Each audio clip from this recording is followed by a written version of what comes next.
It was a Presto, I think. I had stored it in my utility building where I store my jars.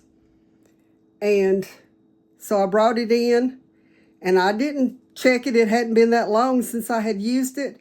I brought it in, I loaded it up with jars of food, and I walked into the other room, and I was just about to walk back into my kitchen, and the gauge, which was seated in a little tiny rubber gasket, popped out of that thing and it hit the ceiling.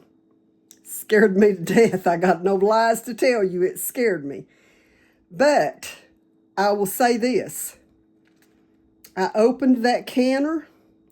There was not one jar broken. All it did was release the steam through the hole where the gauge was at.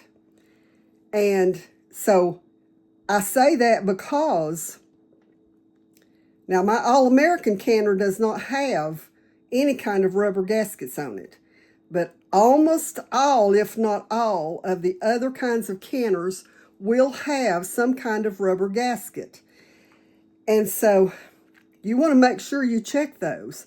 Once that happened, I looked at it and I found that that little rubber gasket was cracked all to pieces around it from where it had been in the heat.